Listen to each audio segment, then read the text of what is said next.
చూస్తుంటేనే ఎంత నోరు ఊరిపోతుంది. హలో అండి, వెల్కమ్ టు రుద్రమ్మ కిచెన్. నేను ఈరోజు బటర్ చికెన్ చేస్తున్నానండి. చూద్దాం. కేజీ చికెన్ తీసుకుంటున్నానండి. ఇది బటర్ చికెన్కి తీసుకున్నాను. ఇది 1 కేజీ ఉందండి. నేను ఇప్పుడు ఇది వాష్ చేస్తాను. దీంట్లో ఉప్పు, పసుపు, నిమ్మకాయ కూడా మనం వాష్ చేసుకుందాము. ఫస్ట్ ఒకసారి ఉప్పు చేస్తున్నాను. ఉప్పు మనం పసుపు యాడ్ చేస్తే చాలా ఏమన్నా మంచిగా క్లీన్ చేయరు కదా వాళ్ళు, మనం జర మంచిగా క్లీన్ చేసుకోవచ్చు. ఒక నిమ్మకాయ కూడా తీసుకున్నాను. ఒక నిమ్మకాయ కూడా పిండేస్తాను. నిమ్మకాయ పిండితే కొంచెం మంచిగా పులుపు ఉంటుంది, ఇదంతా వెళ్ళిపోతుంది, మనకు వైట్గా వచ్చేస్తుంది చికెన్. ఇప్పుడు మనం కొంచెంసేపు ఇలా కలిపేసుకొని బాగా ఇలా కలిపేసి మళ్ళీ ఒకసారి వాష్ చేసేసుకుందాము. మంచిగా తెల్లగా వస్తుంది చికెన్, నీట్గా ఉంటుంది అన్నమాట. ఎప్పుడైనా ఇలా చేసుకోవాలి మనం. బయట ఎట్లా కొడతారో ఎలా చేస్తారో తెలియదు కదా, అది వాటర్ కూడా వాష్ చేయరు, క్లీన్ చేయరు.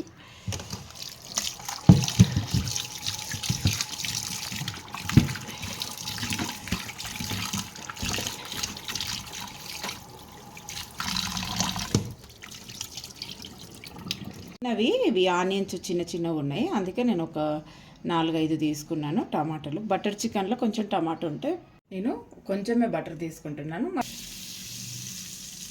ఇంత చాలు. మళ్ళీ మనం బటర్ వేస్తాం కదా, అందుకే నూనె ఒకటే కొంచెం వేసాను, 1 స్పూన్ అంత వేసాను. ఇప్పుడు ఆనియన్ చేసేస్తాను.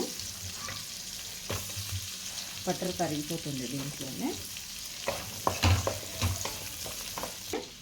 ఒక 4 విలాచీలు, ఒక 5-6 లవంగాలు వేస్తున్నాను. కేజీకి కదా. కొంచెం మన ఒక చిన్నగా 2 ఇంచులంతా దాల్చిన చెక్క, ఒక ఎండుమిర్చి, మనకు కారానికి తగ్గట్లు, మనకు టేస్ట్కి తగ్గట్లు, ఎక్కువ అనుకున్న వాళ్ళు ఎక్కువ, తక్కువ అనుకున్న తక్కువ. ఇప్పుడు ఇవి బాగా దీంట్లోనే కొంచెం మగ్గనిద్దాము. ఆనియన్స్ మగ్గిపోయింది కదా, దీంట్లో మనం ఒక ఎల్లిగడ్డ, మన తెల్లుల్లిపాయది ఒకటి వేసాను. కొంచెం 1 ఇంచు 2 ఇంచులంతా అల్లం కూడా చిన్న చిన్న ముక్కలు వేసేసాను. మనం ఫ్రెష్ అల్లం దీంట్లో వేస్తే టేస్ట్ బాగుంటుంది.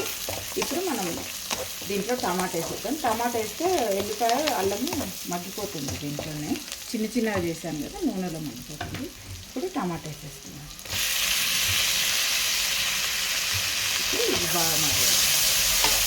దీంట్లో కొంచెం ఉప్పు యాడ్ చేస్తున్నాం, ఒకసారి చూద్దామండి. అప్పుడు మూత పెట్టాను కదా, చూడండి బాగా మగ్గిపోయింది. అసలు ఆ నూనెనే ఉంది చూడండి, వాటర్ అంతా ఇంకిపోయింది. ఇప్పుడు మనం ఇది తీసేద్దాము. ఒక బౌల్లోకి తీసుకున్నాం. కొంచెం చల్లబడ్డాక గ్రైండ్ చేసేస్తాం, టేస్ట్ పట్టాలి దీన్ని. వాటర్ వేసేస్తున్నాను చికెన్కి.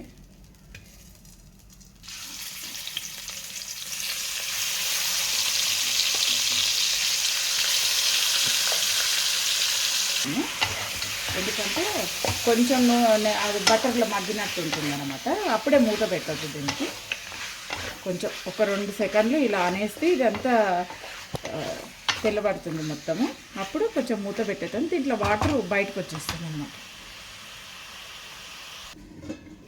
చూడండి వాటర్ వచ్చింది కదా, ఈ వాటర్ అంతా ఇంకిపోతే, చికెన్కు ఇంకిపోతే మనకు చికెన్ ఉడికినట్టు అర్థమైపోతుంది అనమాట. మనం మళ్ళీ ఇలా పట్టి జ్యూసీగా ఉడికిపోతుంది అనమాట.